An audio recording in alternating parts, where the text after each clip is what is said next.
Salut à tous, ravi de vous retrouver sur la page Facebook de Public Sénat pour votre émission 100% réseaux sociaux. Le débat est à vous, votre émission de commentaires politiques de l'actualité de la semaine au Sénat. Alors d'abord, très bonne année 2021, meilleure que 2020. On va essayer de mettre dans le fond des archives l'année 2020, même si c'est dur de ne plus en parler, puisqu'on est en plein dans la crise sanitaire. Et on va se concentrer sur 2021 avec des textes importants au Parlement et notamment cette proposition de loi sécurité globale qui crée la polémique depuis des mois avec des manifestations notamment contre l'article 24 de ce texte. Et aujourd'hui, je vous propose de commenter ensemble l'audition qui a eu lieu mardi soir au Sénat, l'audition du ministre de l'Intérieur Gérald Darmanin devant les sénateurs pour donner son avis sur cette proposition de loi sécurité globale. Alors il y a l'article 24 qui fait polémique et qui crée ce délit de diffusion malveillante d'images des forces de l'ordre en intervention. Les sénateurs ont d'ores et déjà dit qu'ils allaient réécrire cet article 24 puisque le texte est dans les mains des sénateurs actuellement. Mais au-delà de cet article dont on parle beaucoup, il y a des choses intéressantes dans ce texte sécurité globale qui expérimente de nouvelles compétences pour la police municipale, qui encadre également l'usage des drones pour les forces de l'ordre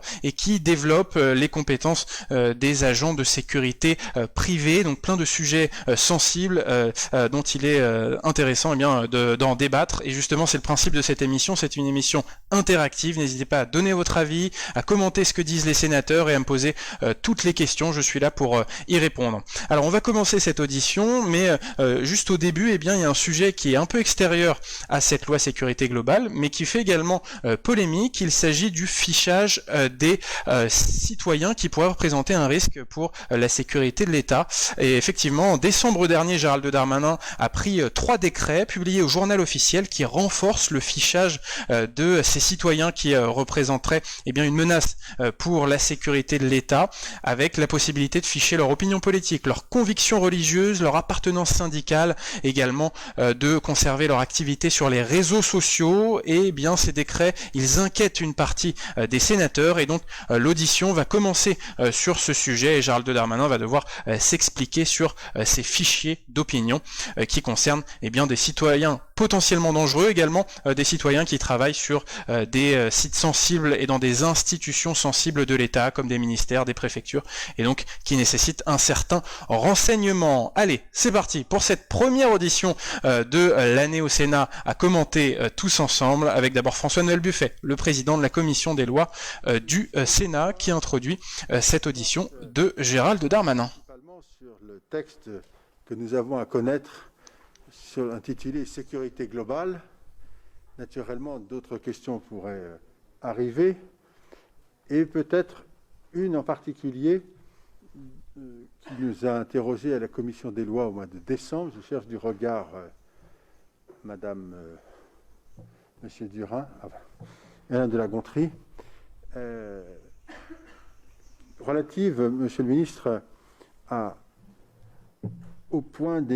sur les 3 décrets qui ont été pris le 2 décembre dernier, qui ont modifié les dispositions du Code de la sécurité intérieure, relatives en particulier au traitement des données à caractère personnel et qui permettent de recueillir des données relatives à l'appartenance syndicale, aux activités politiques, aux convictions philosophiques et religieuses, mais également les identifiants sur les réseaux sociaux et certaines données de santé, ceci parce que cela s'avère nécessaire en matière de sécurité publique ou de sûreté de l'État. Le Conseil d'État, en référé, a estimé qu'aucun des arguments avancés par les requérants qui avaient fait un recours n'était de nature à faire naître un doute sérieux sur la légalité de ces dispositions, qu'en fait, le fait d'attester que des opinions puissent représenter un danger en elles-mêmes démontre une rupture dans la manière de penser la sûreté de l'État. Pas de difficulté particulière, n'existe pas tout de même un risque. Monsieur le ministre, on aimerait vous entendre sur ce point. Et puis, ma deuxième question, et moi ensuite je me tairai au profit de vous-même et des collègues, nous abordons le texte sécurité globale et au même moment sont annoncés, vous avez annoncé le Beauvau de la sécurité, d'une part, et d'autre part, engager un débat sur la réforme entre la police et la gendarmerie. Nous nous inscrivons dans cet ensemble-là, nous voudrions y voir clair sur la manière dont les choses vont s'organiser. Et n'y a-t-il pas, ou y a-t-il peut-être une difficulté à aborder ce texte aujourd'hui intitulé Sécurité globale, et en même temps avoir d'autres démarches, ou y a-t-il des complémentarités? Auquel cas, s'il y a des complémentarités, nous souhaitons pouvoir en être... je vais vous expliquer sur ces points. Voilà, moi j'en ai terminé. Oui, effectivement, car à l'origine, eh bien, les sénateurs devaient examiner la proposition de loi sécurité globale fin janvier, mais avec toute la polémique qu'il y a eu au mois de décembre sur cet article 24, sur les violences policières également, Emmanuel Macron qui a dénoncé le racisme dans la police et pour les contrôles aux faciès, eh bien, Emmanuel Macron a annoncé un Beauvau de la sécurité, c'est-à-dire une grande concertation sur les relations entre les forces de l'ordre et les citoyens, une concertation qui va commencer eh bien, en janvier, Gérald Darmanin va en parler. Et donc du coup l'examen au Sénat de la loi sécurité globale est reporté au mois de mars. On écoute le ministre de l'Intérieur. Le président a une question au Sénat avant la trêve des confiseurs, et c'est bien évidemment avec bonheur que je veux bien repréciser les choses, surtout que vous l'avez dit vous-même, le Conseil d'État a jugé entre-temps des dispositions conformes sur le référé, renvoyant au fond un certain nombre de sujets, même si déjà le Conseil d'État a jugé en partie au fond dans ces référés. Ces fichiers que vous évoquez ont été créés entre 2009 et 2011. Ils ont été codifiés dans le Code de la sécurité intérieure, vous l'avez dit. Les 3 décrets que vous avez évoqués ont été publiés le 2 décembre 2020, notamment suite à un contrôle de la CNIL en 2017 et 2018, qui a donc engagé en partie les modifications que j'ai eu à publier par ces décrets du 2 décembre. Il s'agit de 2 types de fichiers différents. Le premier, ce qu'on appelle EASP, l'enquête administrative liée à la sécurité publique, qui relève de la Direction générale de la police nationale et de la préfecture de police de Paris. Ce sont des informations nécessaires qui sont criblées. À chaque fois, c'est fait sous le cadre d'enquêtes criblées par les renseignements territoriaux, qui permettent, à l'issue de ces enquêtes, de pouvoir tenir un fichier qui a actuellement, quand je dis actuellement, c'est le mois de novembre, 221 711 occurrences dans ce fichier, pour pouvoir mettre en place ce fichier qui permet de lister les personnes qui ont vocation à accéder à des bâtiments ou des sites sensibles pour l'État, dans l'exercice de la souveraineté de fonctions de préfet ou d'ambassadeur par exemple, donc des fonctions particulièrement évidemment exposées, ou parfois pour des ordres nationaux. Il s'agit donc de mettre dans ce fichier pour la suite des enquêtes criblées par les RT, des dispositions qui permettent de voir si les personnes sont ou ne sont pas dignes de pouvoir accéder à ces sujets de sûreté d'État et de souveraineté. Les deuxième type de fichiers, c'est le PASP et le JPASP. Le PASP parce que c'est la prévention des atteintes à la sécurité publique, le fichier de la Direction générale de la police nationale, enrichi par le renseignement territorial et la DRPP, la Direction des renseignements de la préfecture de police de Paris. Et le JPASP, qui est à peu près son parallèle pour la DGGN, la Direction générale de la gendarmerie nationale. Tous les deux d'à peu près 60 000 ou 67 000 selon l'un ou l'autre nom. D'ailleurs, ce n'est pas cumulable. Il y a souvent des occurrences dans les deux, d'un côté gendarmerie, d'un côté police, ce qui fait que ce n'est pas 120 000 noms en tout. Évidemment, comme ces fichiers ne sont pas fusionnés, ce qui est une garantie de liberté publique, des personnes peuvent se retrouver dans les 2 fichiers. Ces 2 fichiers sont légèrement différents du premier que j'évoquais. Il s'agit de la conservation des identités des individus dont l'activité peut porter atteinte à la sûreté de l'État, qui peut intéresser l'ordre public ou être en lien avec des faits de violence collective. Et donc ces fichiers sont tenus par les services de police et de gendarmerie que j'évoquais. Alors, ces fichiers se présentent comme des fiches individuelles, avec des fiches annexées d'ailleurs en PDF, qui permet évidemment de pouvoir ne pas faire de recherche, soit sur la photo, soit sur d'autres dispositions qui sont expressément prévues par le décret. Elles ont, et c'est bien naturel, été contrôlées par la CNIL, par le Conseil d'État. Il y a eu également une analyse d'impact de protection des données telle que prévoit la loi. Et par ailleurs, ils ont été publiés, contrairement à beaucoup de fichiers de souveraineté, ce qui garantit, je crois, l'information normale des citoyens et bien évidemment des parlementaires qui évoquent ce sujet aujourd'hui. Je voudrais souligner que pour 3 raisons, et j'en terminerai là, Monsieur le Président, tout en répondant évidemment à toutes les questions que vous souhaiterez. D'abord que ces fichiers ont été modifiés, non pas créés, à la demande de la CNIL elle-même, suite à ses contrôles de 2017 et 2018, ce qu'elle a réaffirmé dans ses communiqués de presse, qui sont évidemment à votre disposition comme dans ces arrêts. Nous avons repris, puisque c'était le moment de les modifier, les dispositions de la loi RGPD, puisque les fichiers avaient été créés avant la loi RGPD, approuvés d'ailleurs par votre Haute Assemblée, dans les dispositions que nous évoquons, notamment sur la question de l'activité ou de l'opinion. C'était une question qui avait été posée. La RGPD, la trans... Et bonjour à Véronique qui nous rejoint sur le fil de commentaires. Et effectivement, on parle de décrets qui sont déjà publiés et qui donc peuvent être appliqués. Politique et ne pas activité. Et c'est la CNIL elle-même qui nous a demandé de modifier cette occurrence. Et puis enfin, nous y avons rajouté des catégories sur les activités sur les réseaux sociaux, évidemment, puisqu'en 2009 et 2011, il n'y avait pas un tel lien entre les activités subversives, les atteintes à la sûreté de l'État, et les activités évidemment répétées sur les réseaux sociaux qui peuvent intéresser les services de renseignement ou les services de police et de gendarmerie. Voilà en quelques mots, Monsieur le Président. Vous avez effectivement évoqué le fait que, suite pourtant à des avis conformes de la CNIL, portant à des approbations du Conseil d'État, ces décrets ont été attaqués et que le Conseil d'État, dans une décision toute récente, a donné raison au ministère de l'Intérieur. Merci, Monsieur le Ministre. Sur ce point, j'ai deux questions. Monsieur Durin, qui souhaite poser une question, et ensuite Monsieur Durin. Parfait. Merci, Monsieur le Président. D'abord, sénateur socialiste de Saône-et-Loire. Cette demande que notre groupe avait présentée au sujet des fichiers, cette demande de précision auprès du ministre que nous saluons et que nous remercions pour ses vœux. On vous adresse, Monsieur le ministre, aussi des vœux d'une année apaisée. Et dans cette affaire de fichiers, il est autant question de l'égalité d'ailleurs que de climat. Alors la question de l'égalité, c'est évidemment l'élargissement de la liste des informations collectées, l'élargissement du type de personnes concernées. On avait des personnes physiques, on a maintenant des personnes morales. L'élargissement de ceux qui peuvent consulter ces fichiers. Alors, sans emphase ni excès, certains évoquent les lois scélérates, je sais que vous êtes une personnalité d'une grande culture, donc on ne va pas les chercher dans l'histoire ancienne des choses trop excessives, mais il y a un vrai questionnement de personnalités publiques, de juristes, qui trouvent quand même qu'on pousse un peu loin la collecte d'informations qui ont d'ailleurs des finalités et des sensibilités de nature très très différentes.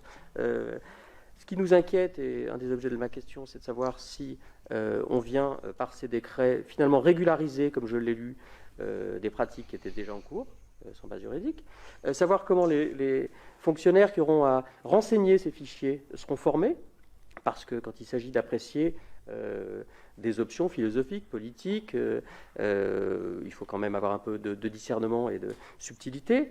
Voilà pour les aspects légalité.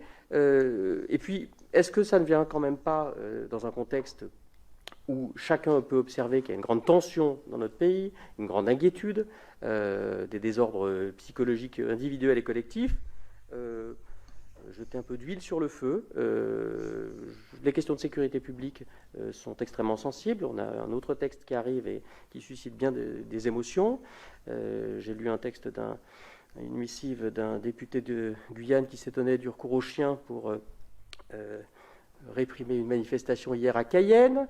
On a un peu partout sur le territoire des éléments d'inquiétude qui sont très épars, mais qui contribuent à un désordre dans le climat du pays. Je pense dans la région Bourgogne-Franche-Comté à un boulanger là, qui se mobilise par une grève de la faim, Stéphane Ravaclet, pour un jeune Guinéen qui va être expulsé. Voilà, tous ces ferments d'inquiétude, au-delà des fichiers, me paraissent de nature à entretenir un climat qui n'est pas sain, qui contrevient aux libertés du public, ou en tout cas au sentiment qu'on en a, et donc du coup j'aimerais que vous puissiez nous éclairer sur les quelques questions que je vous ai posées. Merci Monsieur Durin. Madame Benbassa. Merci Monsieur le Président. D'abord, Esther Benbassa, sénatrice écologiste. Que cette année soit plus sereine, que ce soit l'année de la santé retrouvée. Alors, et donc pour Véronique, ce renforcement du fichage des citoyens qui pourraient représenter un risque pour la sécurité de l'État, et bien pour Véronique, c'est une atteinte à la liberté de penser. Pourquoi étendre ce fichier aux opinions politiques, convictions philosophiques, religieuses, mais aussi à l'appartenance syndicale, et en quoi ce fichage permettrait de lutter plus efficacement contre la menace terroriste. Et deuxièmement, et en quoi, je vous demande quelques précisions, surtout sur la mention d'atteinte aux institutions de la République. Et dernière question, selon les dispositions de ces décrets, les personnes morales, en l'occurrence les associations, pourront désormais également faire l'objet de ces mesures. Et quelles garanties le gouvernement entend-il mettre en place pour protéger la liberté d'association et la liberté d'opinion au sein de ces associations françaises? Alors pour rebondir sur ce que dit Véronique, qui trouve que ces fichiers sont une atteinte à la liberté de penser, est-ce qu'il n'y a quand même pas la nécessité d'avoir un renseignement très précis pour des personnes qui pourraient représenter un risque, Je précise, ça concerne aux alentours de 200 000 personnes, c'est pas pour tous les citoyens, ce fichage d'opinion. Par le Conseil d'État et par la CNIL en amont, et validé par le Conseil d'État en aval. Donc je pense que le Conseil d'État est le garant de nos libertés publiques, a souligné à quel point les textes étaient respectueux, d'autant plus respectueux qu'ils ont été faits à la demande de la CNIL elle-même, évidemment, et c'est un point important. Ensuite, vous évoquez, peut-être que c'est la même question, Mme Benbassa, sur la question des opinions. Je répète encore une fois que ce n'était pas fait à la demande du gouvernement, que c'est le législateur lui-même qui a inscrit opinion politique plutôt qu'activité politique, et que vous l'avez voté en tant que Haute Assemblée, d'ailleurs dans la loi RGPD, dans la transposition, et c'est l'inscription de la loi informatique et liberté telle qu'elle a été rédigée par le législateur. Et je crois qu'on ne peut pas reprocher au gouvernement de vouloir faire parallélisme des formes et d'inscrire ce que le législateur lui-même a voulu inscrire dans le décret susnommé. Oui, bien sûr, les agents sont formés. Alors, ils sont déjà formés. Ces fichiers, je le rappelle, ils existent. S'il y avait d'ailleurs une difficulté de ces fichiers, ce n'est pas qu'ils étaient liberticides, c'est qu'au contraire, ils étaient très sommaires dans leur rédaction et dans les informations qui ont été données. Et c'est même la base du reproche que la CNIL a fait en 2017 au gouvernement de la République, en expliquant que les informations données, notamment les catégories de données qui avaient été mises en place par les décrets précédents, étaient rédigées de façon trop sommaire et pouvaient donner lieu à des interprétations divergentes sur le paramètre qu'elles recouvraient. Je cite ainsi la CNIL et son avis. Et donc ce que nous avons fait, c'est préciser d'ailleurs à la demande de la CNIL, en correction avec sa demande, des catégories qui étaient moins sommaires, beaucoup plus précises et qui permettaient de bien voir quels étaient les périmètres qu'on recouvrait. Et donc je crois qu'ainsi on évoquait ce travail que la CNIL elle-même a qualifié de régularisation des pratiques des services. Sur la question de la façon dont fonctionnent les agents, ce fichier a une double qualité, si je veux dire, pour rentrer les informations. D'abord, l'agent, qui bien sûr est formé, il travaille dans un service de renseignement et ils sont d'un grand professionnalisme, il rentre des éléments et puis il est validé par le service central. Donc il y a une sorte de double entrée qui permet de qualifier l'inscription de ces données, bien évidemment. Sur le contexte, vous mélangez un peu tout, monsieur le sénateur, si je puis me permettre. Vous évoquez la difficulté du contexte. Moi, je verrais le contexte terroriste qui touche notre pays, qui est un contexte extrêmement important. Depuis que je suis ministre de l'Intérieur, j'ai eu à connaître plus d'attentats dans un temps réduit depuis le gouvernement de monsieur Valls. Ça fait plus de 5 ans. Évidemment, des difficultés extrêmement fortes pour la sécurité publique de nos concitoyens, puis aussi des actions subversives qui ne voient pas les images, notamment des Black Blocs, sur les manifestations, dont chacun se demande comment on n'arrive pas à intervenir. Peut-être que les services de renseignement n'ont pas forcément toujours les moyens de le faire. En tout cas, ces décrets viennent lutter contre ceux qui atteintent à la sûreté de l'État, aux institutions. Je le répète d'ailleurs, pour ce qui est des institutions, pour Mme Benbassa, il s'agit notamment du premier des fichiers, celui qui permet justement de cribler tous ceux qui ont un laissez-passer ensuite, si j'ose dire, pour aller dans les sites, dans les bâtiments qui sont ceux de la sûreté de l'État, ou quand on nomme des préfets ou des ambassadeurs, ou des directeurs d'administration centrale, ou des chefs de service qui sont notamment dans des services de renseignement, il apparaît normal que la République puisse cribler et inscrire la personnalité de ces personnes pour les rendre évidemment compatibles avec les fonctions éminentes qu'ils vont évidemment faire au nom de la République. On accueille Marine et Carassu sur notre fil de commentaires. Bonjour à vous. Il ne s'agit pas de ficher les personnes parce qu'ils ont une opinion religieuse, ou une opinion syndicale, ou une opinion politique. Il s'agit, parce qu'ils ont fait des actions violentes, de voir quelles sont par ailleurs leur lien. Si nous parlons de quelqu'un qui est par exemple dans la radicalisation islamiste, il apparaît intéressant de savoir qu'il est délégué syndical peut-être dans une entreprise. Peut-être que ça peut aider à un certain nombre de prévenances dans son action. Et encore une fois, ces renseignements ne sont pas en soi évidemment des culpabilités, mais permettent, je rappelle les chiffres extrêmement peu nombreux, des personnes concernées, 60 000, nous permettent effectivement de pouvoir avoir plus d'informations sur telle ou telle personne, telle ou telle activité. Il s'agit là du niveau bas du renseignement. Le niveau haut est le fichier FSPRT, comme vous le savez, et vient ainsi compléter le travail que peuvent faire les services de renseignement dans un fichier dont je rappelle une fois qu'il est publié, évidemment, contrairement à d'autres fichiers de souveraineté. Donc là, il ne s'agit pas, encore une fois, je voudrais bien le répéter, de ficher les gens par opinion politique, par opinion syndicale, par opinion religieuse, mais parce qu'ils ont fait des actions violentes ou parce qu'ils sont suspectés d'actions violentes, de voir quel serait évidemment leur cercle d'action. Il faut relativiser ce nombre de personnes. Le TAJ, fichier bien connu, c'est 19 millions de personnes. Là, il s'agit de fichiers à 60 000 à peu près personnes, encore une fois dirigés directement par des services de renseignement. Pour répondre à Karassu qui demande si la nouvelle loi sur les drones a été abordée, effectivement, c'est le sujet principal de cette audition, la proposition de loi sécurité globale qui prévoit d'encadrer l'usage des drones par les forces de l'ordre, notamment pour filmer les manifestations, filmer les frontières, le littoral, les montagnes, voilà, plein d'usages des drones qui, pour le moment, faisaient l'objet d'un vide juridique et donc il fallait combler le vide juridique tout en protégeant les libertés. Donc on va en parler tout à l'heure, Karassu. Pour son travail passé déjà, les nombreuses auditions faites par les rapporteurs que je salue, mais aussi futures. Peut-être en réponse en quelques instants de vos interpellations sur le Beauvau de la sécurité et sur la question de la gendarmerie et de la police nationale et sa répartition, je sais, qui intéresse les parlementaires et singulièrement la Haute Assemblée qui représente les collectivités locales. Donc le Beauvau de la sécurité, c'est cette grande concertation qu'Emmanuel Macron a annoncée à la fin de l'année dans un contexte de polémique, de tension entre les forces de l'ordre, la population, le gouvernement, autour des violences policières, des contrôles aux faciès. Voilà, c'est une grande concertation pour apaiser toutes ces relations. On écoute Gérald Darmanin qui va mener cette concertation. Il est commun de constater que le ministère de l'Intérieur n'a pas réfléchi au point de poser une loi de sécurité intérieure comme il y a une LPM pour les armées, pour orienter la sécurité de demain et les services de sécurité de demain qui concernent autant la police que la gendarmerie.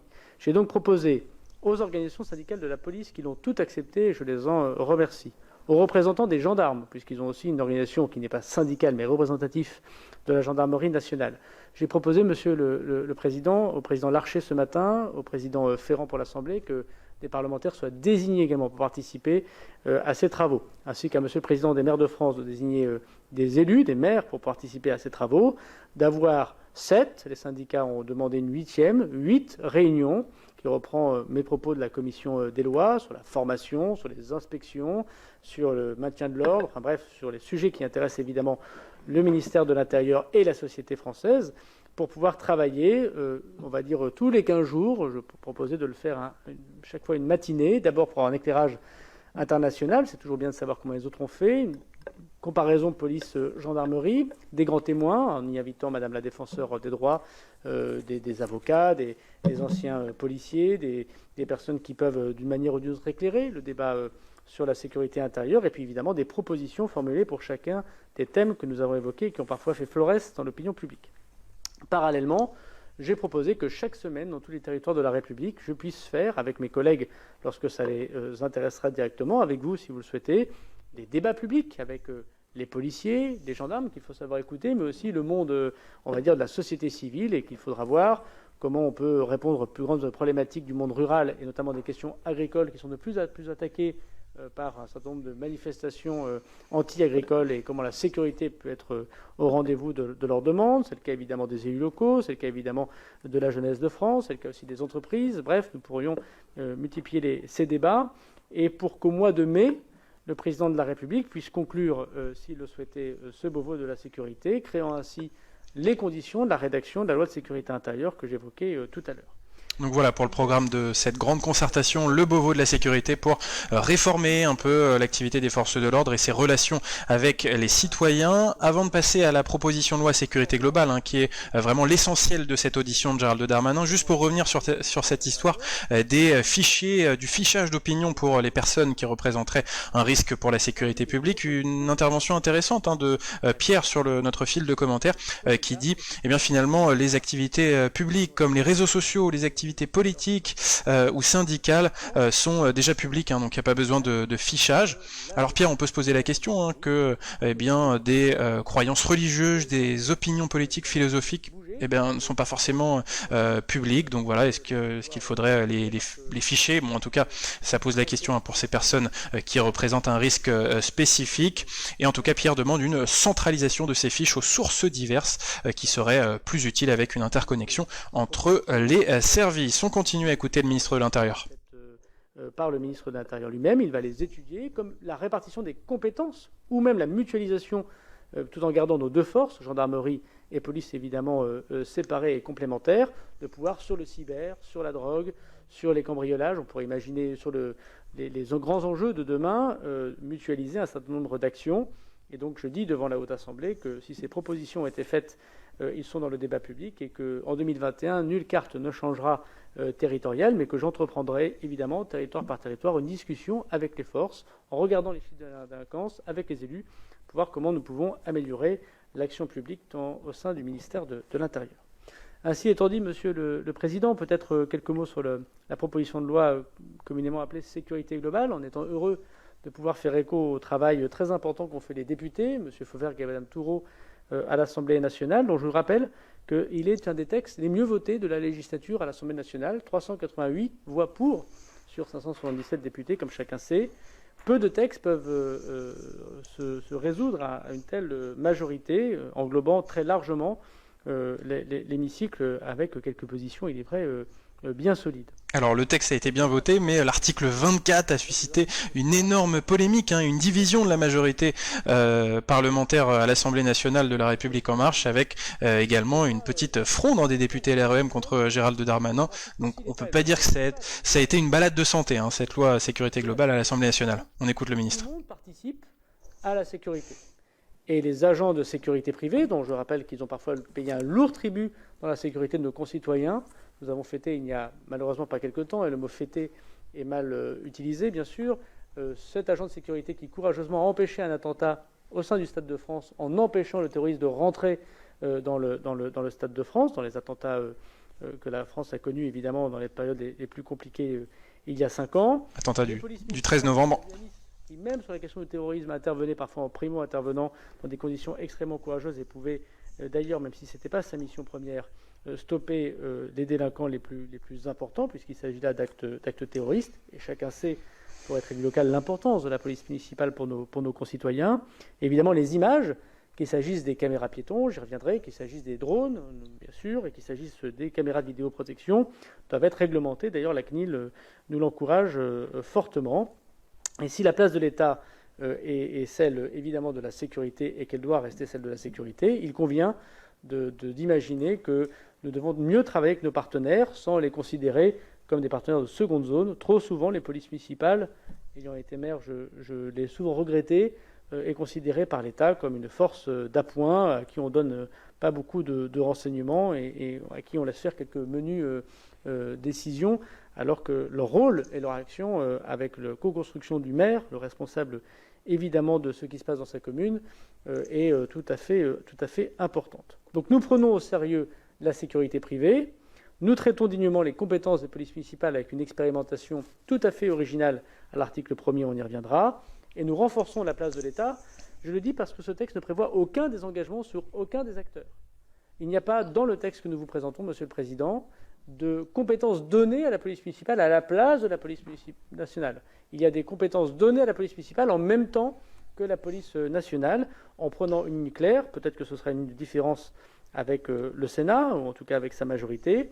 Oui, pour le constat des délits, oui, pour des compétences judiciaires, faits uniques et faits nouveaux, mais non à des actes d'enquête, afin que la police nationale puisse être toujours responsable de ces actes d'enquête. Il ne s'agit pas de créer un FBI d'un côté et une police locale de l'autre. Il s'agit bien évidemment de garder la spécificité française, mais de permettre que des choses de bon sens puissent être constatées par la police municipale, qui sera évidemment gage de meilleure action pour la sécurité de nos concitoyens. Alors pour préciser ce que dit le ministre de l'Intérieur Gérald Darmanin, ce texte sécurité globale prévoit une expérimentation d'une augmentation des compétences de la police municipale. Alors ça concerne les communes avec des polices municipales de plus de 20 agents de police, et parmi ces nouvelles compétences, eh bien, les policiers municipaux pourront verbaliser la détention de drogue, l'occupation illégale de halls d'immeubles ou encore des excès de vitesse. Donc voilà pour cette expérimentation. Dites-nous ce que vous en pensez. Est-ce qu'il faut augmenter les compétences de la police municipale? Est-ce que c'est pas une manière pour la police nationale de se décharger sur ses collègues des communes? Vous le savez bien, c'est un problème très important puisque nous n'avons pas les moyens aujourd'hui de lutter contre ces véritables armes par destination. Le texte y répond. Et je dis, Monsieur le Président de la Commission, que nous sommes très attentifs aux travaux du groupe centriste, notamment je pense à la présidente Létard sur le protoxyde d'azote, dont nous sommes tout à fait favorables à son interdiction, comme sur le complément de ce qu'a fait dans la loi de 2018 pour la lutte contre les rodéos. Malheureusement, à l'Assemblée nationale, s'agissant d'une PPL, la recevabilité n'a pas été faite par l'Assemblée. Il nous semble pourtant que, si je peux me présumer de ce qu'on pourrait imaginer comme accord, il s'agit d'un lien tout particulier avec la sécurité de nos concitoyens et singulièrement parfois des compétences de la police municipale. Nous serions très heureux que la séance du Sénat, dans sa grande sagesse, accepte évidemment ces deux dispositifs qui nous permettent d'en parler et de les approuver, surtout sachant que les sénateurs ont très largement travaillé sur ces sujets par des propositions de loi ou par des rapports. Et pour répondre à Pierre qui revenait sur le Beauvau de la sécurité qui a été un peu présenté par Gérald Darmanin, avec cette grande concertation qui doit aboutir à une réforme du fonctionnement du ministère de l'Intérieur et du fonctionnement de la police, de la gendarmerie, et donc à une loi de programmation de sécurité intérieure. C'est vrai que, Pierre évoque mai 2021, mais en tout cas il y a un calendrier parlementaire qui est complètement bouché pour 2021, donc on imagine mal avoir une nouvelle loi de sécurité pour cette année, mais on verra, on connaît pas encore bien le calendrier très précis pour 2021. On sait qu'il y aura la loi sur le séparatisme et sur les valeurs de la République qui va arriver très vite à la fin de l'hiver, et puis au printemps il y aura toute une séquence écologique avec la loi de la Convention citoyenne pour le climat. Donc un calendrier un peu chargé. Pour ceux qui le souhaitent, afin que les petites communes, notamment dans les zones de gendarmerie, puissent porter à la fois la protection de la vidéoprotection sans pouvoir se ruiner ou avoir les moyens de ne pas pouvoir avoir la sécurité, en lien évidemment avec la police nationale ou la gendarmerie.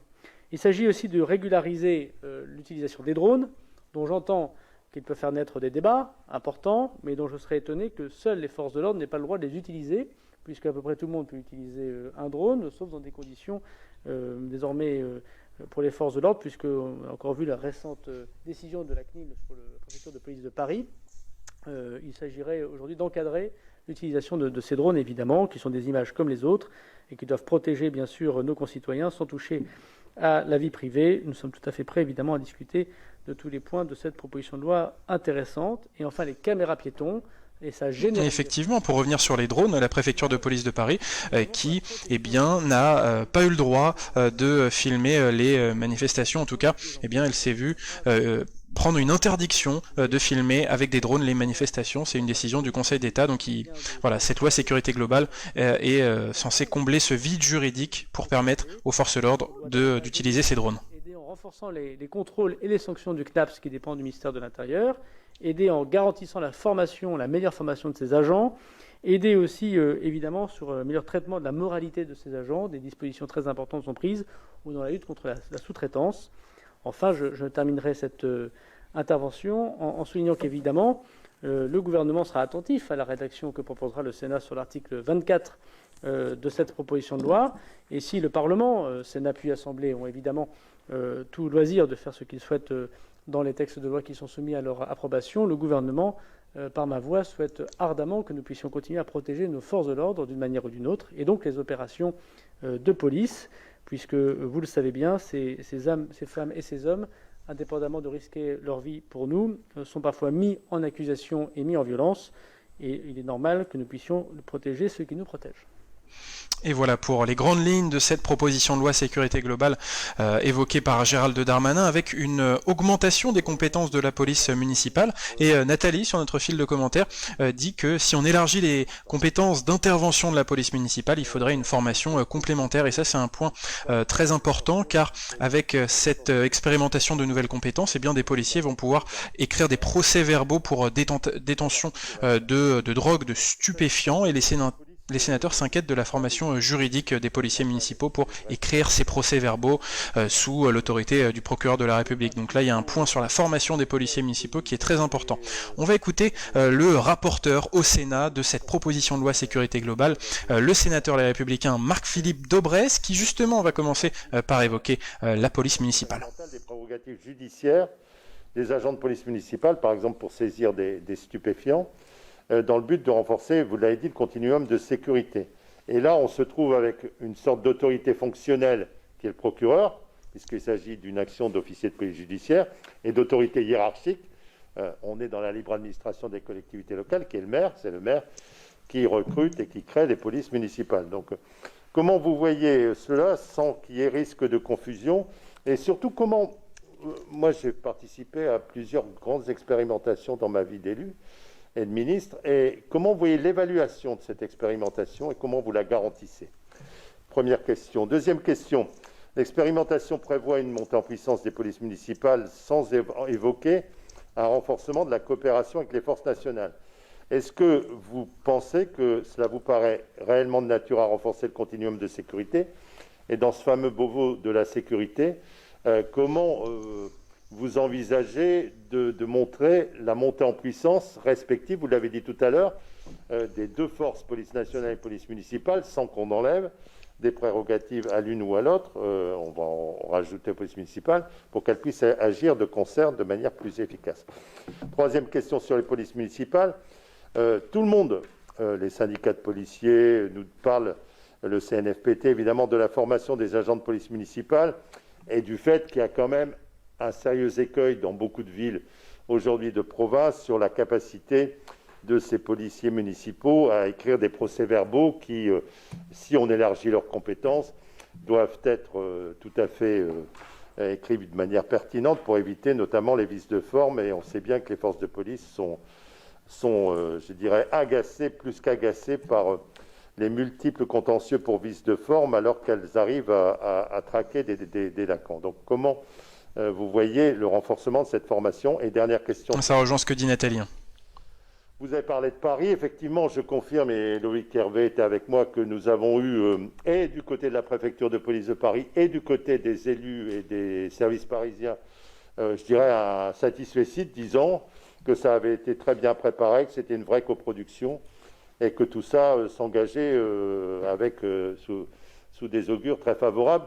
La question qui reste posée, vous le savez, c'est la question de la création des polices municipales par décret en Conseil d'État, ce que souhaite le gouvernement, alors que, ce qui est assez logique pour des maires, vous avez été maire et moi aussi, on pense que ça doit être... Ah, Pierre qui est obligé de nous quitter, c'est dommage, c'est dommage. Eh bien, à la prochaine Pierre, à jeudi prochain peut-être. Et redit qu'elle veut que ce soit un service de police municipale de droit commun. Donc, effectivement, on le rappelle, ce texte sécurité globale qui crée une police municipale à Paris. C'est une première, une police municipale parisienne avec des policiers qui ne seront pas armés. C'est ce que souhaite Anne Hidalgo. Il y aura environ 5000 agents d'ici à 2024. L'article 23 prévoit de supprimer les crédits de réduction automatique de peine pour les auteurs d'infractions lorsqu'elles ont été commises au préjudice d'une personne investie d'un mandat électif public ou d'un militaire de la gendarmerie nationale ou d'un fonctionnaire. Est-ce que ce dispositif vous paraît en adéquation avec l'objectif de diminution et de bonne gestion de la population carcérale, puisque ce n'est plus la gravité de l'infraction qui justifie une plus grande sévérité quand on exécute la peine, mais la personne au préjudice de laquelle l'infraction a été commise, tel que c'est écrit dans cette proposition de loi? Est-ce que ça vous paraît respectueux de l'échelle des peines? Et enfin, dernière question sur le fameux article 24 qui nous a fait beaucoup travailler. Ah, l'article 24, on l'attendait. La difficulté, monsieur le ministre, on en a parlé d'ailleurs, on s'en est entretenu en amont. J'ai bien compris que votre intention, au départ, quand vous rentrez dans cet article 24 pour mieux protéger les policiers, il y a quand même une large majorité de cette Assemblée qui souhaite qu'on protège mieux les policiers compte tenu de tout ce qu'ils doivent subir au quotidien, c'était de rentrer par le biais de la loi sur la liberté de la presse pour éviter des risques, si on rentrait par le code pénal, de choses plus graves sur certains journalistes s'ils étaient incriminés, notamment sur la question des comparutions immédiates. Mais on voit bien que toutes les réactions et toutes les analyses juridiques convergent pour dire que, et sur le respect et sur le principe de nécessité et de proportionnalité constitutionnelle d'une part, et de l'article 10 de la Convention des droits de l'homme d'autre part, on a un vrai problème d'équilibre, et cette maison y est très attachée, entre les libertés fondamentales d'un côté et évidemment le renforcement de l'autorité de l'autre côté. Donc, nous en arrivons tous aux conclusions qu'il faut quand même rentrer par le code pénal, mais si on rentre par le code pénal pour mieux protéger les policiers, il faut évidemment qu'on puisse résoudre le problème de maintien de la liberté d'informer, et surtout qu'on ne mette pas ça sur une incrimination liée aux opérations de police. Donc, alors, votre collègue garde des Sceaux, Éric Dupond-Moretti, a écrit, enfin ses services et lui vont proposer à la fin de ce mois à l'Assemblée nationale un article 25 devenu 18 sur les valeurs de la République qui va dans ce sens avec une incrimination générale et une peine aggravée quand il s'agit de fonctionnaires dépositaires de l'autorité publique. La difficulté, c'est pas nous qui avons choisi l'ordre du jour, nous étions prêts à débattre dès la fin de ce mois, mais l'Assemblée va débattre à la fin du mois de la loi sur les valeurs de la République. Nous allons être saisis mi-mars de la question de la loi sur la sécurité globale. Comment vous voyez l'articulation entre ces deux textes? En clair, est-ce que le gouvernement fait, lui, une liaison entre l'article 24 tel qu'il est écrit et qu'on pourrait mieux écrire, et avec une entrée, je le redis, par le biais du code pénal, d'une part, et d'autre part, avec l'article 18 qui va être proposé. En clair, est-ce que le gouvernement, sa position va être de dire, peut-être me répondrez-vous pas tout de suite, mais va être de dire, finalement, nous, notre réponse, c'est l'article 18 de la loi sur les valeurs de la République. Voilà ma question. Et oui, effectivement, car il faut le rappeler, le projet de loi pour défendre les valeurs de la République, a créé un article, notamment après l'assassinat terroriste de Samuel Paty, qui crée un délit de mise en danger de la vie d'autrui par la publication d'informations personnelles, donc notamment sur Internet, avec des circonstances aggravantes pour les personnes dépositaires de l'autorité publique, si ces personnes-là, et notamment les policiers, sont visés. Et donc il y aurait finalement une concurrence, une similarité entre cet article 18 du projet de loi contre le séparatisme et l'article 24 de la loi sécurité globale, et les sénateurs veulent fusionner les deux, comme ça ce sera beaucoup plus simple. Et puis les sénateurs veulent, dans l'article 24, sortir du code de la liberté de la presse et inclure ce délit dans le code pénal qui durcirait un peu les sanctions avec des comparutions immédiates. Et donc c'est pour ça que Gérald Darmanin est opposé à la réécriture sénatoriale proposée pour cet article 24. De sortie de l'Assemblée nationale, c'est-à-dire la matière que nous étudions ici au Sénat. Donc là, c'est Loïc Hervé, l'autre rapporteur de ce texte au Sénat et sénateur centriste. Une loi absolument horrible. Et je me demande qui l'a inventé. C'est pas vous, j'imagine, Monsieur le Ministre, mais enfin, celui qui a trouvé l'adjectif épithète à mettre à côté de sécurité mériterait, à défaut d'une médaille, une sévère correction, parce que c'est pas comme ça qu'on vend un texte. Et je sais que vous avez dit un certain nombre de choses qui sont de l'ordre de la louange par rapport à un certain nombre de choses qui sont intéressantes au demeurant dans le texte, mais enfin, sécurité globale, c'est un peu fort de café. Bref, j'en viens à mes trois sujets. D'abord, Loïc Hervé, qui est un sénateur très pointilleux sur la protection des libertés, et donc le nom sécurité globale, ça lui fait un petit peu peur. Donc le Conseil national des activités de sécurité privée par ordonnance. Est-ce que pour vous c'est aussi important? Vous savez qu'on n'aime pas dans cette maison le recours aux ordonnances. Et est-ce que d'ici le mois de mars, il n'y aurait pas un certain nombre de choses dans la réforme du CNAPS? Moi, je commence à avoir un certain nombre d'éléments de pistes de réforme qui pourraient être mis en dur dans la loi, et puis de réserver un certain nombre de choses plus accessoires à l'ordonnance. Sur la sécurité privée toujours, l'Assemblée nationale est allée plus loin que ce qui était prévu dans le projet de loi initial sur la question que vous avez évoquée de la sous-traitance. Que pensez-vous de la solution retenue par l'Assemblée nationale et est-ce qu'elle vous paraît réaliste par rapport à un secteur économique dans lequel le recours à la sous-traitance en cascade est devenu monnaie courante et pose de vraies difficultés? Mais il s'agit quand même d'un domaine privé, c'est dans le terme, il faut réguler l'activité privée, c'est bien, mais il y a un certain nombre de principes que nous devons quand même respecter. Et plus généralement, vous l'avez évoqué aussi, quelle est la place que vous envisagez pour les agents de sécurité privée dans le cadre du continuum de sécurité? Est-ce que vous envisagez d'autres élargissements et à quel moment vous mettez une limite en disant que les choses relèvent du service public proprement dit et qu'ils doivent être assumés par des policiers, par des gendarmes ou par des fonctionnaires territoriaux que sont les policiers municipaux? J'en viens maintenant à la question des drones. La proposition de loi instaure un cadre spécifique. La jurisprudence administrative la plus récente démontre, s'il le fallait, la nécessité d'avoir un ancrage juridique pour l'utilisation des drones. Les matériels sont déjà dans les services de police et de gendarmerie, ils sont utilisés. Je suis un élu de montagne, vous le savez. Vous êtes plus un élu de territoires qui sont proches de la mer. Et en montagne, comme sur les littoraux du pays, il est utile d'avoir des drones pour notamment des questions de sauvetage. Il est utile d'avoir des drones pour des questions de surveillance des frontières. Il est utile d'avoir des drones pour aussi le RAID ou le GIGN.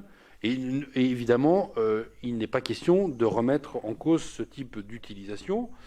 Et d'ailleurs, c'est nécessaire d'avoir dans le droit quelque chose qui le permette. En revanche, Et alors, est-ce que les drones sont utiles pour mieux encadrer les manifestations? C'est prévu par cette loi sécurité globale. Dites-nous ce que vous en pensez. Les infractions, à ce moment-là, parce que si vous regardez le texte sorti de l'Assemblée, on a quand même une espèce de liste à la Prévert qui met un peu tout dans le même sac. C'est-à-dire que la liste est impressionnante. Et donc je pense qu'il y a des sujets sur lesquels il y a un consensus qui se dégage facilement. Et la technologie est au service du service public et elle est également au service des citoyens. En revanche, quand on va commencer à risquer d'atteindre certaines libertés publiques, notamment les questions de vie privée, alors il faut à minima s'armer de dispositifs de garantie et de préservation des libertés publiques, au moins à minima de contrôle ou d'encadrement. Et la loi doit, de mon point de vue, le faire. Et c'est ce que nous essayons de réfléchir avec Marie-Philippe Daubresse pour avoir quelque chose qui soit équilibré entre la nécessité d'avoir un encadre. Alors Véronique qui n'est pas convaincue par l'utilité des drones pour mieux encadrer les manifestations, mais quand même quand on voit tous ces black blocs dans les manifestations qui font des pillages, des violences et qui se déplacent très très très vite, est-ce que les drones ça ne permettrait pas de mieux les contrôler et mieux les cibler? Faites-vous déjà de cet usage pour les agents qui les utilisent d'ores et déjà? On a eu un certain nombre de remontées sur la qualité des matériels, des remontées aussi sur le rôle réel que ces caméras, quand elles sont portées, ont dans la pacification des relations qu'il peut y avoir entre les forces de sécurité et les citoyens. Et puis, on doit vraiment, et j'insisterai beaucoup là-dessus, se poser la question de la qualité de ces matériels. Est-ce qu'on arrivera, par exemple, à avoir des matériels français ou européens suffisamment bien conçus et avec des matériaux de qualité pour que la charge tienne, que les capacités de mémoire soient suffisantes et qu'on ait donc des matériels qui soient très efficients, robustes et qui par leur utilisation, puissent être utilisés à bon escient. Et puis, est-ce que vous pensez aussi que quelque part, les agents ou les supérieurs hiérarchiques devraient avoir accès plus rapidement aux images contenues dans les terminaux? Est-ce qu'il faut être vraiment dans une logique de séparation du porteur de la caméra et de celui qui utilise ces images? Ou est-ce que vous pensez au contraire qu'on pourrait permettre, dans un certain nombre de cas de figure, le rapatriement ou l'exploitation des images beaucoup plus rapidement afin de permettre de résoudre des problèmes? Je pense à une lecture de plaque d'identité, à une personne qui a été rencontrée avec laquelle il y a eu une difficulté quelconque. Voilà, Monsieur le Ministre, quelques questions que je voulais poser sur Alors sur l'utilisation des drones qui est prévue par cette loi sécurité globale, notamment pour encadrer et filmer les manifestations, Martine qui nous dit les Black Blocs sont déjà connus par la police, qu'ils les contrôlent avant le début des manifestations. Alors du coup Martine, ça veut dire qu'il faudrait contrôler toutes les entrées de la manifestation et donc beaucoup de manifestants. Est-ce que c'est vraiment possible et est-ce que ce serait pas encore plus attentatoire aux libertés d'avoir un contrôle à l'entrée de chaque manifestation? Policiers municipaux, un chef de service, on verra pourquoi, et ça répond notamment à votre question des procès-verbaux. Et c'est vrai qu'ils sont connus, ces Black Blocs, avec notamment les fichiers de renseignement dont on parlait au début de l'audition. Et c'est fait de telle sorte, puisqu'on a déjà passé quasiment une année de mandat municipal, le temps que la loi soit votée, que les décrets soient pris, ce sera sans doute une deuxième année, il faut bien le dire, et donc 3 ans, ça correspond au mandat des maires actuels, ce qui est en plus soucieux du respect démocratique des électeurs. Donc il nous semble, nous, que c'est une bonne disposition d'expérimentation assez longue pour avoir un certain nombre de vérités, en tirer des conclusions. Et ce qu'on a souhaité, c'est évidemment de faire confiance aux élus locaux, de ne pas rendre obligatoire, des députés le souhaitaient, rendre obligatoire les polices municipales, rendre obligatoire les polices municipales armées, rendre obligatoire des compétences supplémentaires. On a souhaité que ce soit à la carte, ce qui montre bien qu'il s'agit de choix locaux et que l'État garde, quoi qu'il arrive, le monopole, si je veux dire, de la sécurité intérieure. Sur la montée en puissance que vous évoquez, il ne s'agit pas effectivement de pouvoir rentrer dans des enquêtes judiciaires, mais il s'agit de résoudre des problèmes de bon sens. Nous avons mis en place une amende forfaitaire délictuelle pour les consommateurs de stupéfiants, dans les cas où ces personnes ne sont pas soit porteurs d'une grosse quantité de stupéfiants, c'est inscrit par le procureur de la République à chaque ressort de parquet, soit pour montrer qu'ils ne sont pas des trafiquants ou des utilisateurs répétitif de ces consommations. Quelqu'un qui fume un joint dans la rue, le policier national peut le verbaliser, pas le policier municipal. Que fait-il? Soit il détourne les yeux, soit il retient cette personne ou il essaie de retenir cette personne. Vous savez que par ailleurs la retenue des personnes par les polices municipales est quelque chose de complexe, pour appeler le policier national qui va émettre l'amende. Bon, c'est peut-être pas... Voilà, c'est un monde un peu absurde. Les policiers municipaux ont la compétence pour mettre un procès verbal sous l'autorité, pour le coup, du procureur de la République. Il s'agit évidemment d'une inscription par ailleurs, et ce n'est pas une simple amende, c'est vrai, mais c'est quelque chose de constaté. Voilà, il y a un certain nombre de faits, aussi bêtes que choux, si j'ose dire, qui permettent aux policiers municipaux d'avoir ces compétences supplémentaires sans rentrer dans la police judiciaire ou dans la compétence judiciaire à proprement parler. Donc je crois qu'on aura l'occasion de parler de ces détails, mais il s'agit vraiment du bon sens le plus élémentaire. Donc selon vous, est-ce que c'est au policier municipal de verbaliser la consommation de drogue et de mettre cette amende forfaitaire? Voilà, dites-nous ce que vous en pensez. C'est important qui pourrait se retourner d'abord sur les policiers nationaux et les gendarmes. Et pas tellement à cause des compétences des policiers nationaux et des gendarmes, mais par notre manque d'organisation ou notre mauvaise organisation au ministère de l'Intérieur, je le prends pour moi, et nous allons réformer ça, nous réformons ça en ce moment. Les OPJ, d'abord le chef, dans le Beauvau de la sécurité, on parlera de l'encadrement, ça me paraît tout à fait essentiel. Un chef, c'est fait pour cheffer, disait un ancien président de la République. Il est là pour relire et pour corriger les procès-verbaux de ses collaborateurs, que sont les gardiens de la paix ou les gendarmes de terrain. Et il n'est pas simplement là pour transmettre au procureur de la République ou à son substitut, évidemment, des enquêtes. Dans beaucoup de mauvaises réponses pénales vues du côté policier, il n'y a pas que les difficultés de la justice, il y a aussi des policiers et des gendarmes qui rédigent mal les procès-verbaux, ne sont pas tout à fait au fait des vices de forme que les avocats, bien évidemment, ou que les procureurs de la République ou les juges constatent, et qui sont à constater. Donc il y a d'abord un travail très important d'OPJ à mettre en face des demandes des policiers et des gendarmes, et beaucoup d'entre vous, d'ailleurs, nous réclament, indépendamment des effectifs, des OPJ dans vos territoires. Mais indépendamment de ça, ce qu'on a prévu, c'est pas que le policier municipal transmette au procureur de la République.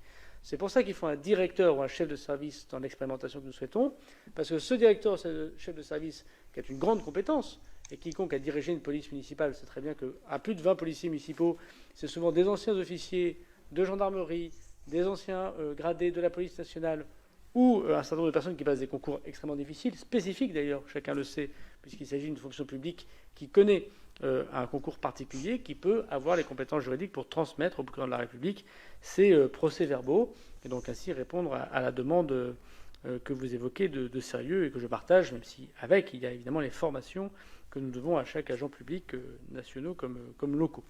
Sur la ville de Paris, permettez-moi, monsieur le rapporteur, d'avoir une légère différence d'appréciation.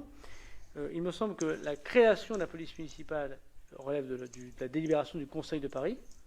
Là, sur ce point, je ne saurais vous donner tort, mais comme toute création de police municipale dans toute commune de France. En revanche, les statuts de la police municipale relèvent du décret en Conseil d'État, comme toutes les polices municipales. Donc il n'y a pas d'inéquité avec les autres territoires. Je rajouterais d'ailleurs que Paris est par nature, d'abord parce que c'est une collectivité sui generis, comme chacun sait, et puis par nature, un endroit particulier où la sécurité publique est particulière. C'est d'ailleurs pour ça qu'il y a une préfecture de police, sans doute, dans Paris, la petite couronne.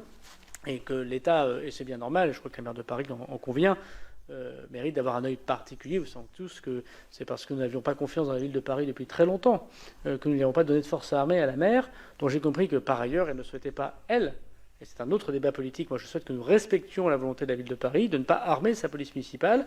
Et si demain, Madame la maire de Paris, son conseil de Paris, ou une autre majorité souhaiterait armer la police municipale de Paris, prendra une délibération, évidemment dans des conditions qui sont les mêmes de toutes les collectivités. Donc il faut distinguer, je crois, la création de la police de ses statuts.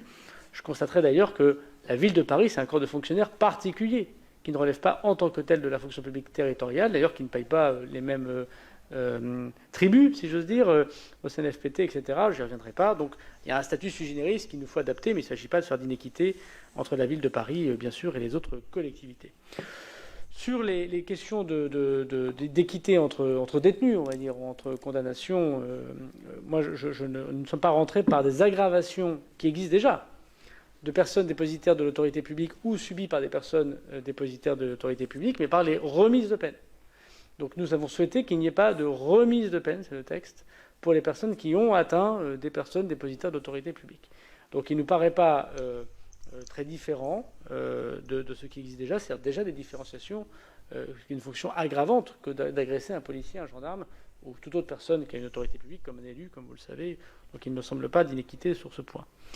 Alors forcément, vous revenez sur notre fil de commentaires sur l'affaire judiciaire, les affaires judiciaires qui concernent Gérald Darmanin, avec notamment une plainte pour viol, et puis cette intervention de Xavier qui demande si les élus sont des justiciables comme les autres. Alors juste pour apporter des petites précisions, dans cette affaire et cette plainte pour viol contre Gérald Darmanin, le ministre de l'Intérieur a été entendu par les juges le 14 décembre dernier, et puis je ne sais pas si vous avez vu ces informations passer, c'était hier, il y a 2 enquêtes judiciaires qui ont été ouvertes contre 2 membres du gouvernement. D'abord le ministre de la Justice Éric Dupond-Moretti, de la part de la Cour de justice de la République, et puis Sébastien Lecornu, le ministre des Outre-mer, avec une enquête de la part du parquet national financier. Donc ça veut bien dire que nos ministres sont soumis à la justice. Le terroriste qui a cherché l'identité, qui a retrouvé l'identité, égorgé devant son enfant, c'est ça le drame de Magnanville.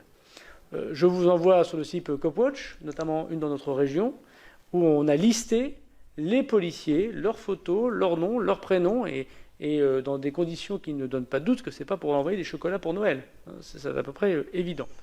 Donc il faut protéger ces policiers. Que l'article 24... Et donc on parle de l'article 24. Alors, avec sur cet article 24, le ministre de l'Intérieur qui a évoqué l'argument de l'assassinat de Magnanville, ce couple de policiers qui a été assassiné dans leur domicile par un terroriste. C'est un argument qui est un peu indiscutable s'il est lié à l'article 24, car on n'a pas la preuve que l'adresse de ces policiers, les données personnelles avaient été révélées. On ne sait pas comment l'assassin les a trouvées. Donc voilà. Donc l'article 24 ne répondrait pas forcément à ce type d'assassinat. Puisse être concerné. Le code pénal, permet la garde à vue, ce que ne permet pas le code de la presse, et permet la comparution immédiate, ce que ne permet pas le code de la presse. Donc j'entends que le code pénal est en fait la solution, et en fait va, si j'ose dire, être plus dur que les dispositions qui relèvent du code de la presse. Donc je soumets ça à la sagacité des législateurs. Je souligne un deuxième point qui me paraît important, c'est que dans cette possibilité de voir le code de la presse, c'était une cohérence avec la protection déjà des identités des policiers et des gendarmes. Il y a déjà des articles qui protègent notamment ceux qui mettent des cagoules et qui se cachent leur identité, notamment dans l'antiterrorisme ou dans la grande criminalité. Quand ils interviennent, la protection d'identité des policiers et des gendarmes est déjà dans le code de la presse. Voilà. Donc une fois que j'ai dit ça, je comprends bien que je n'ai pas fait tellement de politique et j'ai fait beaucoup de droit, mais je le souligne, et c'est pour ça, j'essaie de vous expliquer pourquoi le gouvernement n'a pas, à l'Assemblée, souhaité aller vers les propositions du Code pénal, qui étaient d'ailleurs très partagées par les parlementaires. Sur la question que vous posez de est-ce qu'on peut fusionner l'article 24 avec l'article 25 devenu 18, bon, moi j'y suis très défavorable. Non pas encore une fois pour des raisons de texte ou de fétichisme. Ils n'atteignent pas les mêmes buts. L'article 24 prévoit la protection des fonctionnaires de police ou des militaires de la gendarmerie dans des opérations de police. Le législateur de l'Assemblée a d'ailleurs rajouté policiers municipaux. On pourrait même imaginer douaniers, certains voulaient l'administration pénitentiaire. Mais dans des opérations de police. Il ne s'agit pas de les protéger en tant que policiers ou en tant que gendarmes, en tant que tels. Ça, ils le sont par les dispositions qui sont effectivement ceux du Code. Mais dans les opérations de police, par exemple, on a fait déjà 1000 exemples que nous avons connus sur Internet. Et il suffit de regarder les choses sur les réseaux sociaux pour s'en convaincre. Est-ce que c'était bien rédigé? La réponse est non, mais il y avait un but. Et ce but était celui exposé de l'article 24. L'article 25 de 2018 répond pas simplement aux policiers et aux gendarmes, mais à toute personne dépositaire de l'autorité publique. J'ai tendance à penser, malgré la grande qualité, et je suis très respectueux des élus, des magistrats, de toute personne qui ont une autorité publique, mais elle n'est pas de la même, à mon avis, manière que de ceux qui risquent chaque jour dans des opérations de police, des interventions, ne serait-ce que parce qu'ils sont armés ou parce qu'ils vont au contact, en premier lieu, avec un certain nombre de faits. Ça, c'est le premier point. Deuxièmement, ce que prévoit l'article 25 de 2018, c'est la possibilité de protéger l'individu et sa famille, ce qui n'est pas le cas de l'article 24. Et puis troisièmement, il y a l'adverbe « immédiatement » qui est dans l'article 25 de 2018, parce qu'il s'agit exactement, je le dis comme ça, pardon, mais d'un article Samuel Paty. Il y a la fatwa numérique lancée par le père, M. Chnina, qui évoque l'identité d'une personne qui n'est pas dépositaire d'autorité publique, en l'occurrence, qui est un enseignant. Enfin, en l'occurrence, qui est l'enseignant, lui donnant son identité, disant qu'il aurait fait des choses avec affirmation, et a créé les conditions, en rompant avec sa vie privée, son identité en tant que fonctionnaire, des conditions d'un certain nombre de réponses, bien sûr, malheureuses qui sont arrivées. Et donc ça peut être le cas pour des magistrats, ça peut être le cas pour plein de personnes, dont des policiers et des gendarmes, mais pas simplement. Il me semble donc que c'est deux articles différents. Maintenant, j'entends, et j'ai lu ce que devrait faire le Sénat, nous regarderons évidemment cela. Je ne connais pas la position finale du gouvernement, parce que je ne connais pas votre rédaction et votre proposition, mais nous souhaitons en tout cas différencier les deux textes, puisqu'ils n'apportent pas les mêmes buts évoqués. Et voilà, Gérald Darmanin, le ministre de l'Intérieur, qui est donc opposé à la réécriture de l'article 24 qui est travaillé en ce moment par les sénateurs. Juste pour faire un point sur ce que proposent les sénateurs, eh bien, pour l'article 24 et ce délit de diffusion malveillante d'images de policiers en cours d'intervention, eh bien, les sénateurs veulent sortir ce délit du code de la presse pour éviter toutes les accusations d'atteinte à la liberté de faire du journalisme et mettre ce délit dans le code pénal. Alors pour Gérald Darmanin, ça va durcir ce délit si on le met dans le code pénal, avec notamment la possibilité de faire comparaître immédiatement les personnes qui seraient visées. Et puis les sénateurs veulent également fusionner cet article 24 avec l'article 18 du projet de loi contre le séparatisme pour les valeurs de la République qui va arriver en février à l'Assemblée nationale. Et il y a un article 18 qui a été écrit après l'assassinat de Samuel Paty et justement qui veut condamner la mise en danger de la vie d'autrui en publiant des informations personnelles comme son adresse sur Internet. Mais là encore, Gérald Darmanin veut un article spécifique pour les policiers, donc il est opposé à cette fusion des deux textes. On continue de l'écouter. D'enquête, bien sûr, de ne pouvoir pas priver de liberté des personnes, et donc de pouvoir se tenir strictement aux compétences de sécurité privée, de surveillance, mais qui sont essentielles. Imaginez qu'il faille mettre des policiers municipaux, nationaux, des gendarmes dans chaque grand magasin, dans chaque festival que nous connaissons tous dans nos territoires. Ils concourent, bien évidemment, dans notre vie locale. Ils concourent, évidemment, à la sécurité de nos concitoyens, tout en limitant, évidemment, leur pouvoir à ceux de l'État régalien ou des collectivités locales. Alors juste pour répondre à Vicile sur notre fil de commentaires qui pose une question, c'est quoi la haine en ligne? Eh bien c'est exactement le phénomène qui s'est déroulé et qui a conduit à l'assassinat de l'enseignant Samuel Paty, avec d'abord une polémique sur les réseaux sociaux et puis on condamne une personne en publiant sa photo, en publiant des données personnelles et en appelant par exemple à le condamner, à se venger. Voilà, c'est ça la haine en ligne et ça peut provoquer des drames comme celui qu'on a connu. Et c'est vrai que les policiers sont parfois victimes de cette haine sur Internet où on publie leur visage et on appelle on appelle à la vengeance, à la haine contre les policiers. Voilà, c'est des réalités sur Internet. L'usage que nous avons listé. Et si je devais comparer de ce que font nos voisins, qui pourtant ne sont pas d'affreuses dictatures numériques, les Danois, les Suédois les utilisent pour les finalités judiciaires, pour le maintien de l'ordre, et les Espagnols, c'est exactement les mêmes finalités que prévues dans la proposition de loi que nous évoquons. Donc beaucoup de gouvernements avant nous, et beaucoup de parlements avant nous, avons légiféré sur les drones. Nous sommes un des derniers pays, d'ailleurs, la CNIL nous l'a reproché, de ne pas avoir de base légale, d'avoir un encadrement des drones, sans jamais qu'il n'y ait d'ailleurs la reconnaissance faciale, puisque j'ai vu beaucoup de choses qui évoquaient ce sujet, et elle n'est évidemment pas prévue dans ce texte de loi. Sur le bilan des caméras, j'en terminerai par là, piéton, c'est un petit peu tôt, parce que, d'abord, toutes les brigades de gendarmerie et de police n'ont pas des caméras. Vous avez vu qu'on les généralisait au 1er juillet 2021, et vous avez dû entendre les auditions, et il suffit d'aller voir les policiers et les gendarmes pour voir que c'est quelque chose qui apaise le fonctionnaire, et qui apaise la personne qui est en face, parce qu'une fois que la caméra est allumée et que tout est enregistré, évidemment, pour la suite, et notamment pour l'autorité judiciaire, ce sont des éléments probants. D'ailleurs, chacun sait que dans le même fait, filmé ou pas filmé par une caméra de vidéoprotection, on a une réponse en général judiciaire qui est différente. Voilà. Et que la parole du policier ou la parole du gendarme ou du policier municipal n'est jamais aussi forte que la caméra qui montre aux magistrats souvent les faits. Moi, je souhaiterais que ces caméras, d'abord, on les change techniquement, vous avez raison, ils sont d'un plutôt mauvais matériel, et qu'il n'est pas conforme aux heures d'utilisation des brigades. C'est-à-dire qu'en général, alors, il y a 2 points. Il faut d'abord rentrer son numéro ROI, c'est-à-dire le numéro d'identification qu'ont les policiers, ce qui n'est pas super évident, surtout qu'il ne s'agit pas ici d'écran tactile, donc on met plus de temps. Imaginez, nous sommes en intervention, il faut rentrer son numéro au moment où vous êtes dans une rixe, c'est quand même pas le truc le plus simple à faire dans la tension du moment, surtout si vous courez et que vous roulez vite avec votre véhicule pour arrêter cette personne. Une fois que vous avez appuyé sur le bouton, certes, ça filme quelques secondes après, quelques secondes avant, mais votre batterie se décharge extrêmement rapidement. Et si vous laissez allumer la caméra parce que justement vous ne voulez pas mettre le numéro, en moins de 2 heures, en moins de 2 heures et demie, ça dépend des modèles, la brigade continue son travail, mais la caméra ne fonctionne plus. Alors justement sur ces caméras piétons qui vont être généralisées sur tous les policiers à partir du mois de juillet 2021, est-ce que vous pensez que ça peut apaiser les relations entre les policiers et les citoyens et que voilà, ça fasse baisser les tensions? La plus efficace possible, d'avoir évidemment déjà un délai plus long pour pouvoir filmer et que les images puissent être utilisées de manière un peu différente. D'abord, le fonctionnaire ne doit en aucun cas pouvoir les modifier. C'était prévu dans l'appel d'offres, c'est très clair, c'est écrit, et l'appel d'offres est publié, chacun peut le constater.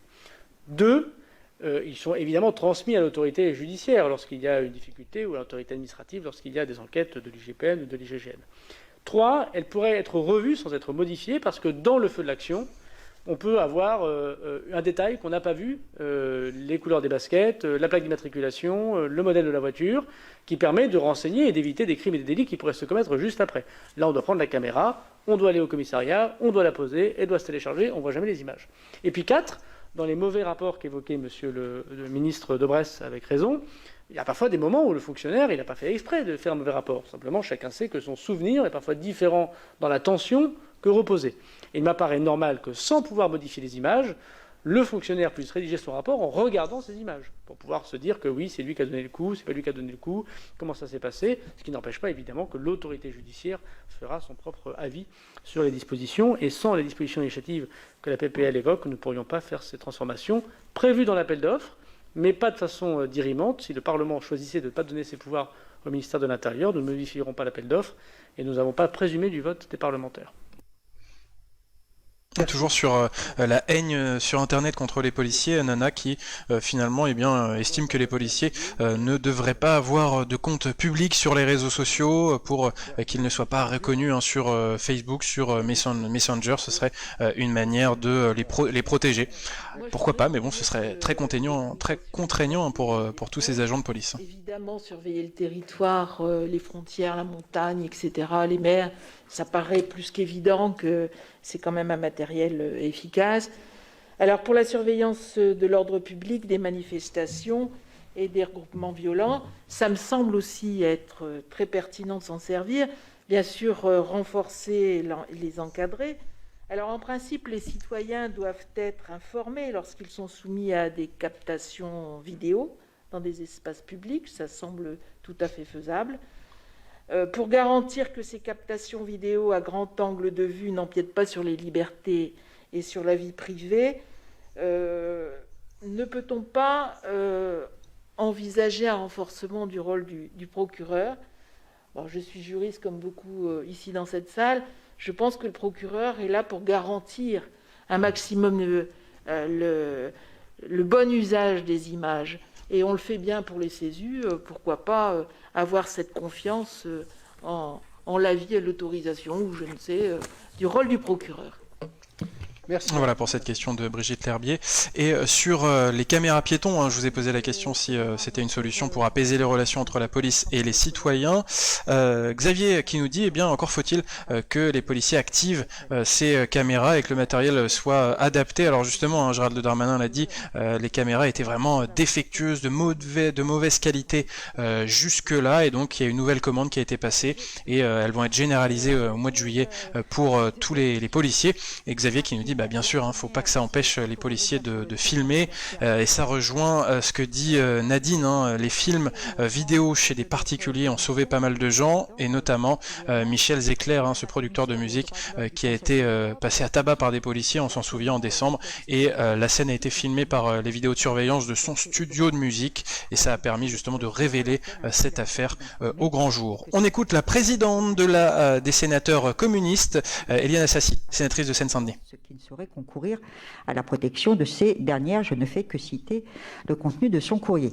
Monsieur le ministre, j'aimerais savoir comment vous recevez ces critiques de Madame la commissaire aux droits de l'homme du Conseil de l'Europe. Deuxième question. Conseil de l'Europe, donc qui critique l'article 24, qui, selon ce Conseil de l'Europe, eh bien, aggrave la crise de confiance entre la police et la population. Bien évidemment, tout le débat s'est cristallisé sur l'article 24. Il n'en reste pas moins que ce texte consacre le principe d'une montée en puissance de la sécurité privée sur notre territoire. Alors, vous justifiez cela par la possibilité de confier à des agents de sécurité privée des tâches indues, accomplies actuellement par des gendarmes ou par des policiers nationaux. Je rappelle quand même que le plus souvent, ces tâches indues sont celles que d'autres administrations ne peuvent assumer en raison d'un manque des moyens. Alors bien évidemment, certains syndicats de police vous soutiennent, mais comme l'explique le sociologue Christian Mouana, il dit simplement, en se déchargeant des tâches indues, les syndicats de police se font manger la laine sur le dos. Ils ne voient pas que tout cela s'inscrit dans une logique de suppression des emplois publics. Les policiers pensent qu'ils vont être déchargés de certaines tâches, mais en réalité, leur profession se fait vider de l'intérieur. Monsieur le ministre, que pensez-vous de ce processus de privatisation accélérée de notre sécurité publique ? Pour revenir sur les caméras piétons, les amis, je crois que dans la loi sécurité globale, eh bien, il est prévu que justement le policier ne puisse pas modifier les images qui ont été captées par ces caméras piétons, et je crois que la caméra se déclenche à chaque intervention. En tout cas, il y a l'obligation de la déclencher à chaque intervention et l'impossibilité de modifier les images en les visualisant. Et on écoute la sénatrice bretonne Françoise Gatel. Très heureuse que vous ayez entendu la volonté, la défense de l'AMF de cette idée que la police municipale, en tout cas sa création, relève d'un libre choix et de la libre administration des collectivités, qu'on ne saurait imposer des créations de police municipale pour que l'État, en quelque sorte, se décharge de ce qui est avant tout une fonction régalienne. Je ne dis pas que c'est votre idée, mais ça peut être le danger qui nous guette. Et on rappelle en tout cas que cet été, Gérald Darmanin avait conseillé au maire de Grenoble, au maire écologiste Éric Piolle, après des affaires de délinquance dans les quartiers, il lui avait reproché de ne pas avoir une police municipale assez forte. Donc voilà. Dits ruraux ou en tout cas non urbains, il y avait hier un article dans le Figaro qui met en avant l'augmentation du nombre de délits et de la délinquance dans des zones rurales, parce que, on va dire, les axes routiers amènent aussi des délinquants. En tout cas, c'est un fait. Donc, comment, monsieur le ministre, pouvez-vous nous assurer que dans des territoires dits ruraux, la gendarmerie ou la police continueront à être là, sachant que ces deux institutions sont de plus en plus souvent occupées par des tâches et des enquêtes judiciaires, qui fait que leur visibilité sur le terrain est un peu réduite, et dans les territoires, on a une vraie question sur votre projet, je ne dis pas qu'il n'est pas bon, mais il a besoin d'être expliqué, de bassin de délinquance, ce qui est effectivement très logique, et en même temps d'une nouvelle répartition entre la police et la gendarmerie ayant dans nos territoires un avantage énorme, c'est que les gendarmes vivent au milieu de la population, ils participent à la vie associative, leurs enfants vont à l'école et qu'ils participent de ce fait à un rôle, une fonction éducative et de prévention qui me semble extrêmement importante. Je vous remercie. Merci. Et sur la nécessité d'apaiser les relations entre les policiers et la population, Xavier qui dit combien aujourd'hui de policiers ne portent pas leur RIO. Le RIO d'un policier, c'est sa matricule que chaque agent du ministère de l'Intérieur possède. Voilà, chaque agent du ministère a une matricule, et c'est vrai que les policiers sont censés porter ce numéro en intervention, et parfois dans les interventions, il y a des policiers qui ne les portent pas. Européenne. Ces chiffres ne sont pas dissimulés, mais ils sont rarement analysés dans une perspective de long terme. Et donc là, une question de la sénatrice marseillaise Valérie Boyer sur l'immigration. Le problème, c'est que c'est pas le sujet, l'immigration. C'est pas le sujet de l'audition. C'est pas dans le texte parce que ça concerne. Je pensais qu'on pouvait parler de plusieurs sujets, Monsieur le Président. Allez-y, Madame Boyer, continuez votre intervention rapidement. Alors rapidement, même. Vous trouvez un lien avec le texte, mais rapidement. Si c'est pas dans le texte, je voulais vous parler justement de la répartition. Vous donnez quelques idées si vous voulez, mais allez-y. Effectivement, de la répartition de ce que vous appelez des migrants surnuméraires ou surdotés dans les régions, puisque Paris est surdoté. Donc, puisque c'est pas dans le texte, j'y reviendrai ultérieurement. Bien, le ministre, oui, vous posez votre question. Je continue ma question. Finalement, Valérie Boyer peut poser sa question sur l'immigration. Les règles de la commission. Bon, alors, je recommence. Donc, tout ce que je voudrais quand même rappeler que ces chiffres sont quand même extrêmement importants, puisqu'on est passé d'un peu moins de 150 000 en 2000 à 274 000 en 2019, soit une progression de 83%. Aucune autre grandeur significative de notre population ou de notre économie n'a évolué de la même manière. De même, le nombre annuaire des demandeurs d'asile est passé d'un peu moins de 40 000 en 2000 à 132 800 en 2019, soit une multiplication par 3,33 en 20 ans. Ces chiffres montrent que les 20 dernières années, les premières années du siècle, ont vu la formation d'une vague migratoire de très grande ampleur. Le nombre d'immigrants en 2018 était d'environ 6,8 millions. Et selon l'INSEE, la population immigrée, qui représentait 5% du total de la population de la France en 1946, en représente 7,5% en 2000, presque 10% en 2018, soit un quasi-doublement depuis la libération.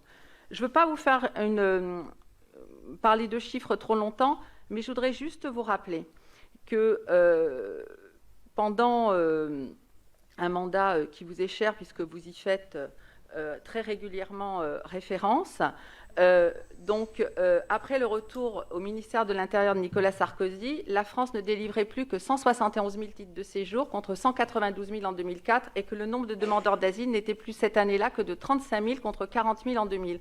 C'est bien la preuve qu'on peut avoir une politique migratoire efficace. Et je ne parlerai pas des autres thèmes comme la lutte contre les mariages de complaisance, le durcissement du regroupement familial, la détection systématique des faux diplômes, la progression sans précédent du nombre de reconduites à la frontière, qui sont à mettre quand même à l'actif de cette période, et des près de 33 000 sorties du territoire en 2011, 2 000 de plus qu'en 2019. Ma question aujourd'hui porte sur le fait que nous apprenons par la presse, sans en passer par la représentation nationale, que vous avez décidé de répartir un certain nombre d'immigrés que considérés après les évacuations de camps qui sont dans des conditions indignes dans la région parisienne, dans des régions qui sont considérées comme sous-dotées. Moi, j'estime que pour reprendre le contrôle de cette politique, il faut une volonté politique très forte et ferme, et non une politique de répartition. Merci. Alors, Monsieur le Ministre, pourquoi choisissez-vous de répartir, sans en parler à la représentation nationale, ces personnes qui sont évacuées des camps indignes de la région parisienne? Voilà pour cette question un peu hors sujet de la sénatrice Les Républicains Valérie Boyer, qui a fait un plaidoyer du bilan de Nicolas Sarkozy en termes de gestion de l'immigration. Alors, pour revenir à nos moutons et à la loi sécurité globale, et finalement aux relations entre les forces de l'ordre et les citoyens. Et sur cette question du RIO, le RIO, la matricule du policier, Nathalie, qui s'étonne qu'en France il n'y ait aucune sanction prévue si le numéro de RIO du policier n'est pas visible. C'est vrai que c'est une question qui est posée souvent à Gérald Darmanin, notamment du côté de la gauche de la sphère politique. Aujourd'hui.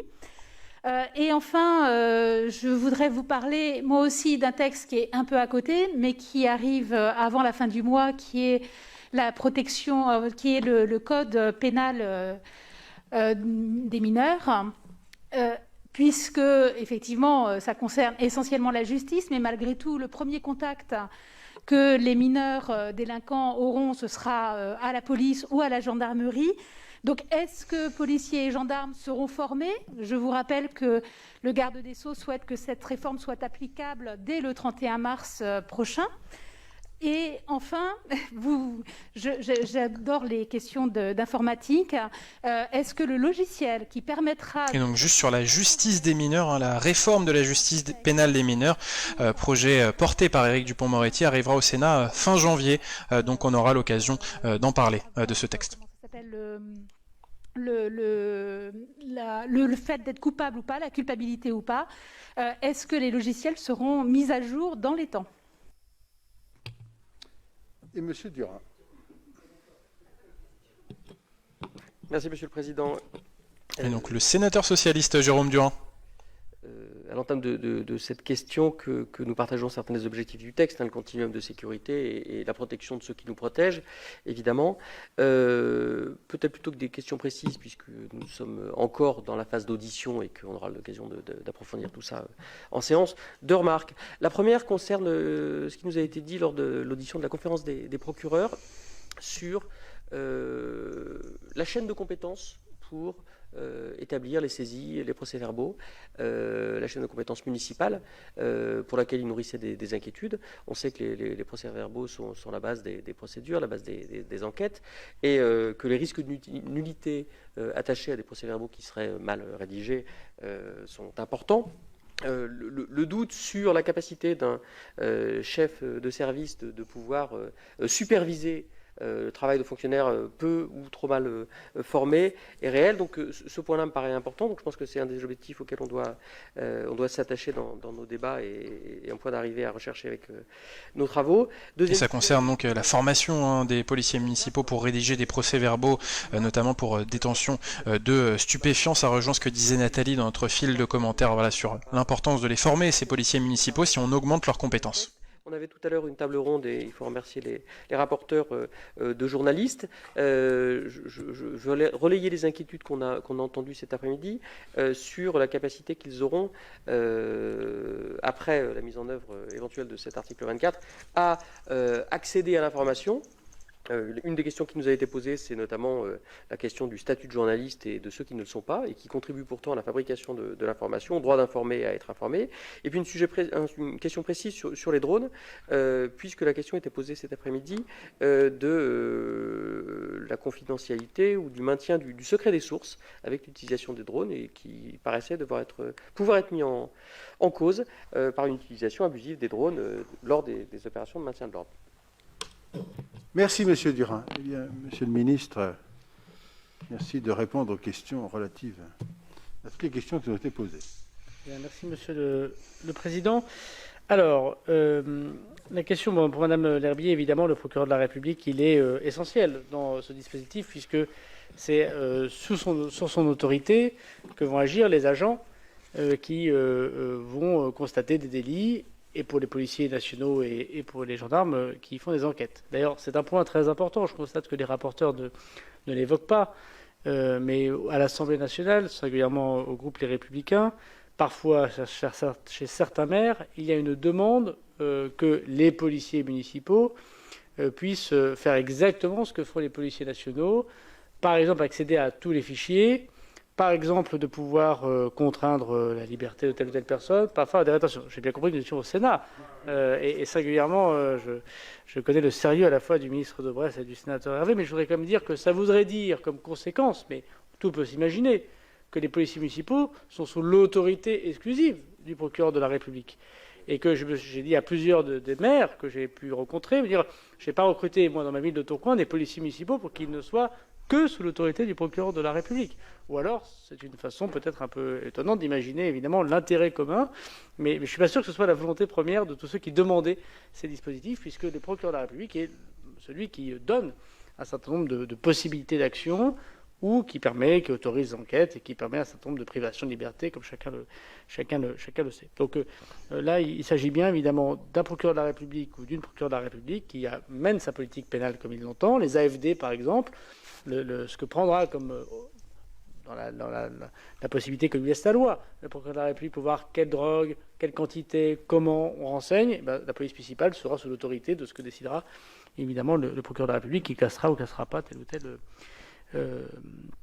constat.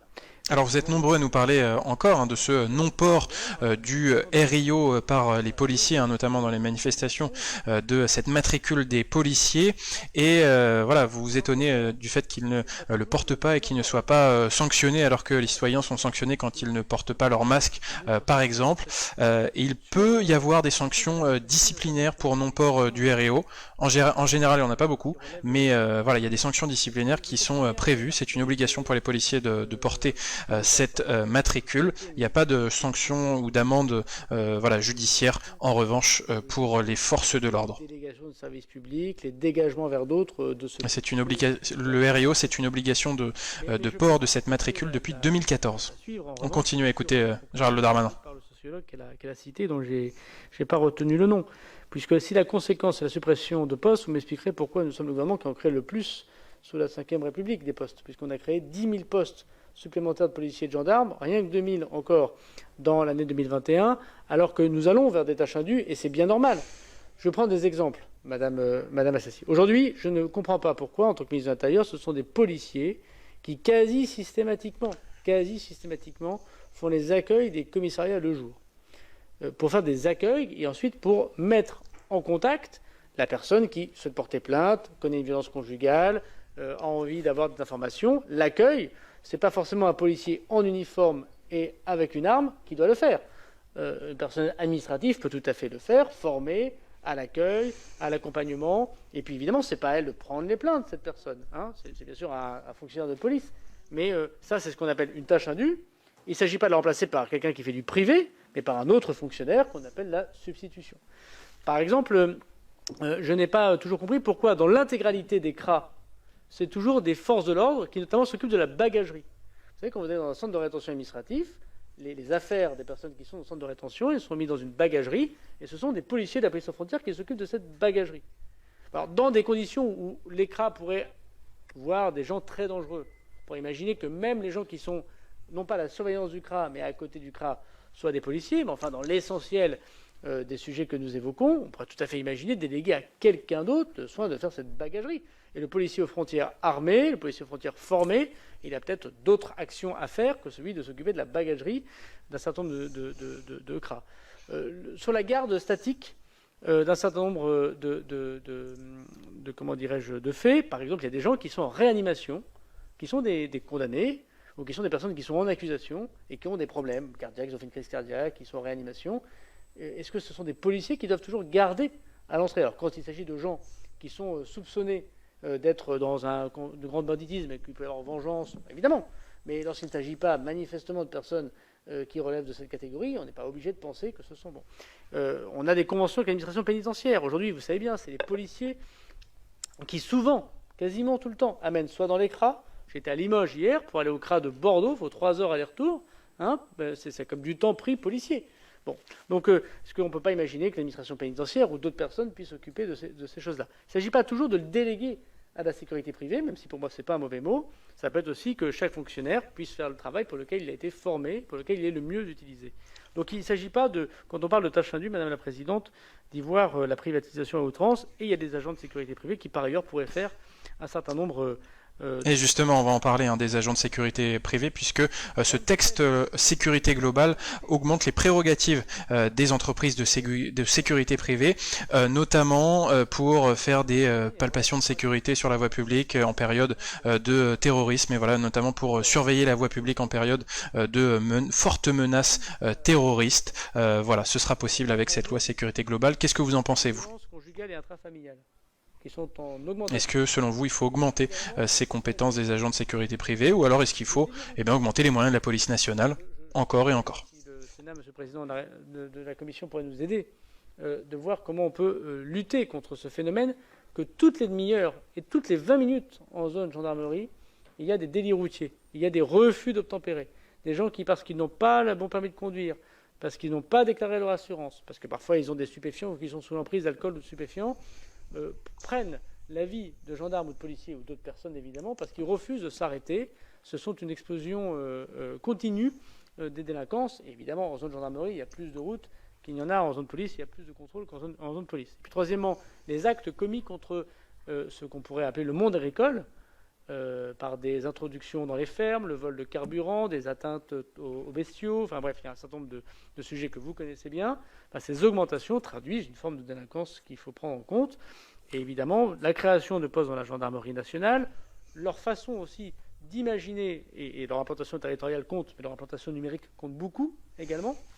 Vous savez que les gendarmes ont particulièrement avancé dans leur présence territoriale grâce notamment aux tablettes Néo, à leur géolocalisation et à leur intervention. Et demain, nous l'espérons, les CSU intercommunaux, les CSU départementaux qui permettront de donner dans les zones rurales, même si les gendarmes ne font pas que de la ruralité, ils font aussi beaucoup d'interventions dans les zones urbaines, et permettent sans doute d'accompagner ce que n'ont pas les policiers, c'est-à-dire souvent des caméras de vidéoprotection qui les aident à intervenir, ce qui n'est pas le cas, vous savez bien, souvent des communes les plus rurales. Donc c'est un travail très, très, très, très important. Et ces tâches indues, je le redis, permettent aussi de pouvoir libérer un certain nombre d'effectifs pour les remettre sur le terrain. On a l'occasion d'en reparler. Alors, Madame Boyer a évoqué des sujets qui, effectivement, ont un rapport très lointain avec le texte, mais je ne voudrais pas la frustrer dans ma réponse. Bon, je veux bien qu'elle compare. Alors, elle évoque le temps où Nicolas Sarkozy était ministre de l'Intérieur. Je souhaiterais faire remarquer que c'était un temps sans doute important et béni. Je ne m'y réfère pas beaucoup parce qu'à l'époque, j'étais étudiant. Donc je crois que d'abord, j'ai été parlementaire avec elle après la défaite du président Sarkozy. Quand elle a évoqué les 20 ans d'augmentation massive des migrations, je pense qu'elle évoquait aussi sa propre autocritique, que je l'imagine bien volontiers. Mais je veux dire à Madame Boyer qu'on ne peut pas comparer les choses comme celle-ci. D'abord, Madame Boyer, vous aurez constaté que vous comparez des chiffres dans des moments où les régimes, notamment du Maghreb et de l'Afrique, étaient dans une stabilité politique un peu différente. En Libye, en Tunisie, au Maroc. Alors là, on parle immigration, donc on n'est plus dans le sujet sécurité globale.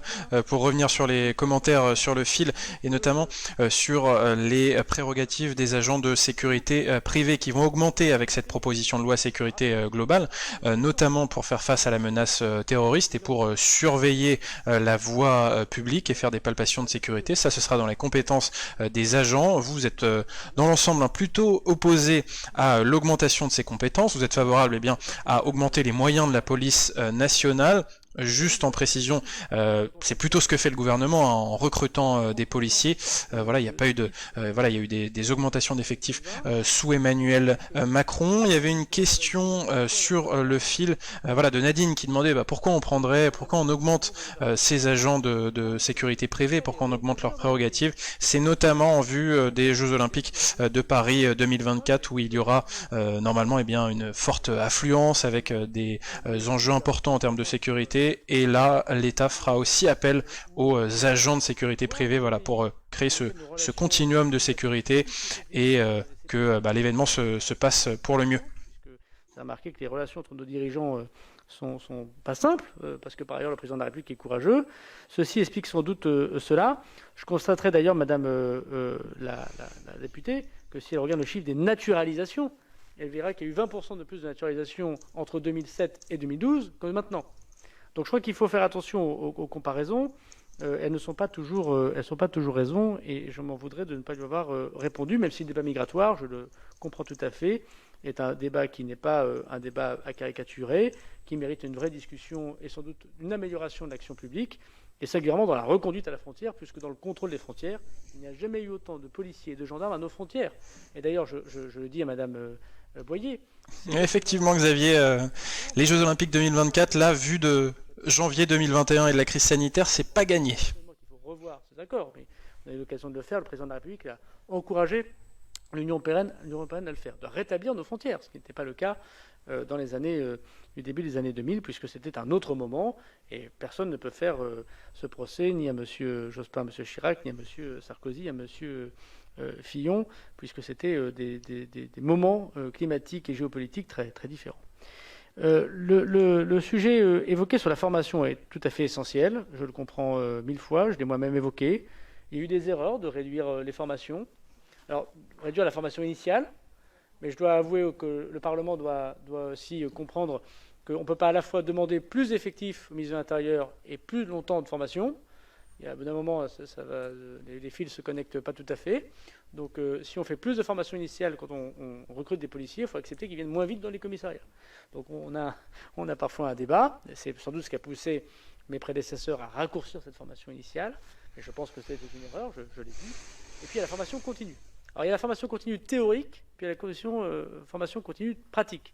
Alors, d'abord, théoriquement, ils n'ont pas assez, vous avez raison, d'heures de formation, les policiers. Ni juridique, ni physique, ni technique, vous avez bien raison. Et même quand ils en ont, je prends l'exemple du commissariat de Limoges, 50 heures de formation annuelle, ils en ont fait qu'une dizaine.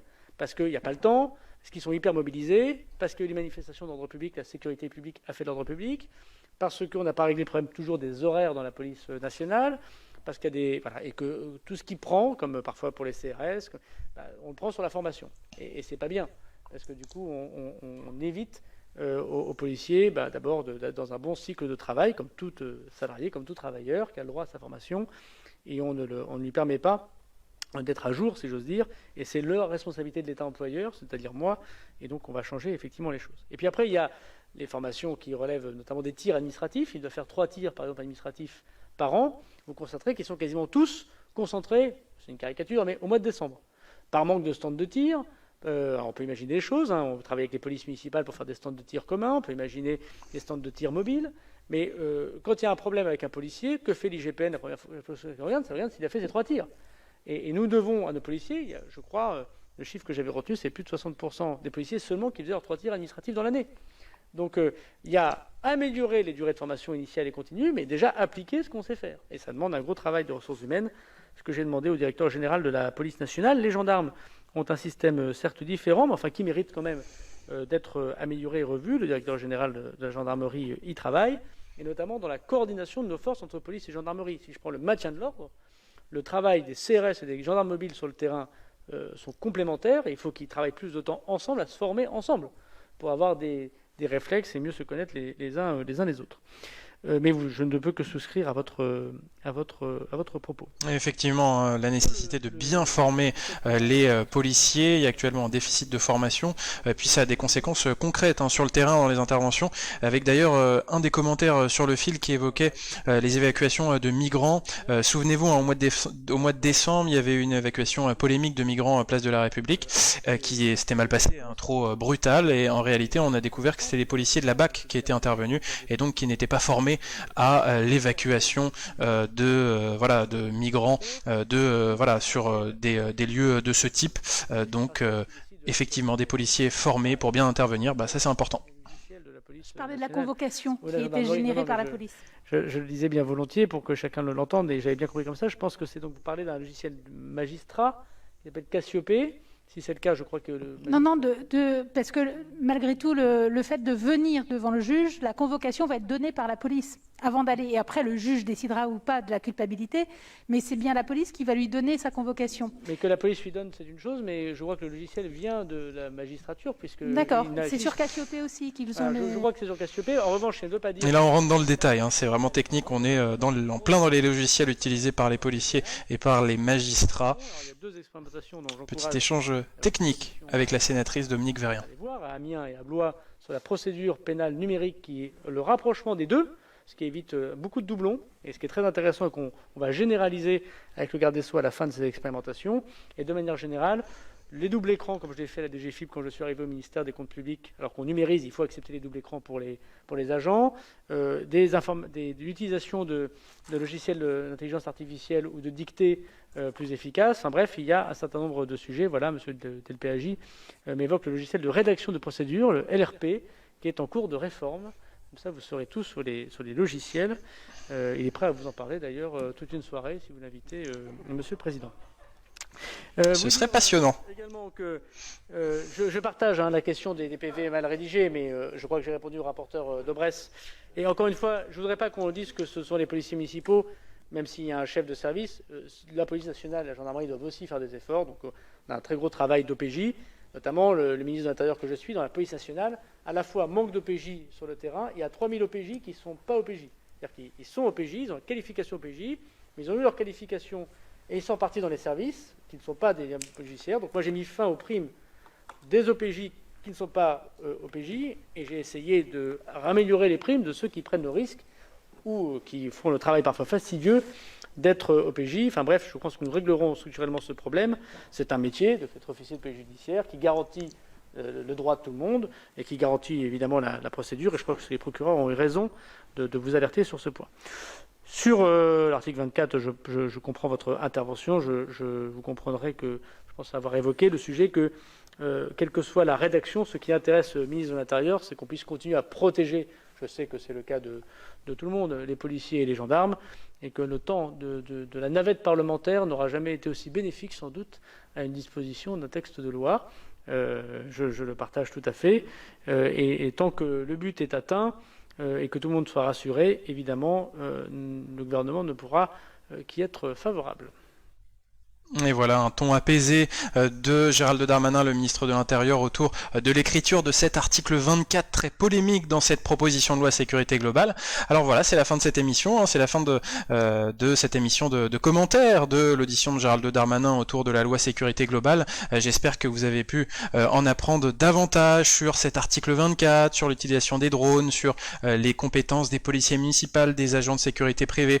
J'espère que vous avez trouvé cette audition intéressante. En tout cas, merci pour toutes vos interventions, toutes vos réactions. J'ai essayé, tant que faire se peut, de répondre à toutes les questions qui ont été posées. Et puis, je vous donne rendez-vous jeudi prochain, 15h, pour une nouvelle émission. Le débat est à vous et on va continuer à commenter les temps forts de l'actualité politique au Sénat. Allez, salut!